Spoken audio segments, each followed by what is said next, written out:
Generally अभी तक हमने वो बातें की जिसको लेकर आपकी तारीफ भी बहुत हो रही है, सराहना हो रही है, जो कि रेयर होता है एक वित्त मंत्री के जीवन में बजट पेश करने के बाद।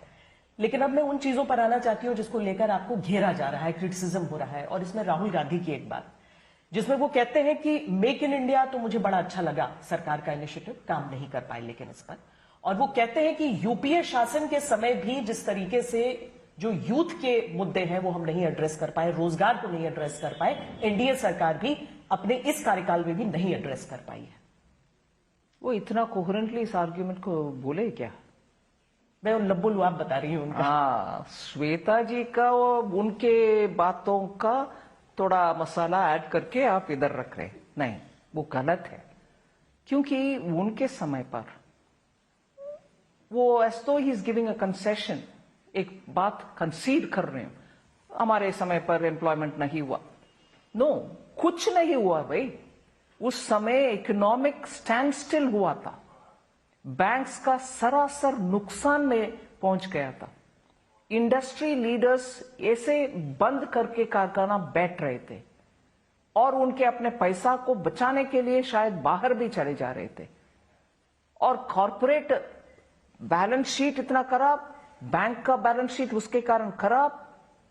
इस अवस्था पर जॉब नहीं दे पाए, ऐसे कंसीड करने का मतलब ही नहीं बनता। पूरे इकोनॉमी को डोलड्रम्स में, इतना बुरी हालत में छोड़कर जाने वाले नेता आज सिर्फ जॉब नहीं दिया मैंने उस समय, बात बनता है क्या? पूरे इकोनॉमी का हालात उस समय का सोच लीजिए। आप बॉटम से 5वें स्थान पर थे, अब ऊपर से 5वें स्थान तक मोदी जी ने उठा करके इकोनॉमी को उधर बिठाया। नेक्स्ट 2 इयर्स विल रीच 3री स्थान। एक लीडर जिनके 10 साल के कार्यकाल में नीचे 5वें स्थान पर पहुंचा इकोनॉमी, वो आज खड़े होकर के इतना गंभीर बात को इतना आसानी से बोल रहे हैं। इन सबको भी जवाब देने के लिए बोलिए उनसे, बैंकों के हालत क्या था, बैंक्स के कारण कितना नुकसान हुआ इस इकोनॉमी को।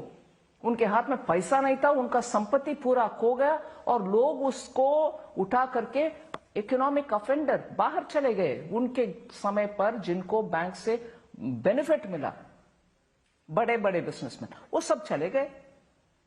आज मैं पार्लियामेंट्री क्वेश्चन में जवाब भी दी हूं कि ईडी के द्वारा ऐसे इकोनॉमिक ऑफेंडर, उनके कार्यकाल में पैसा बैंक से उठा करके भागने वाले इकोनॉमिक ऑफेंडर, उनका संपत्ति को हम कॉन्फिस्केट करके कोर्ट के द्वारा अच्छा ऑर्डर निकालने के बाद आज कम से कम 18 से 22,000 करोड़ तक बैंक को रेस्टिट्यूट किया है। रेस्टिट्यूट मतलब बैंक को जितना पैसा उनका ड्यू है उसको वापस कर रहे हैं।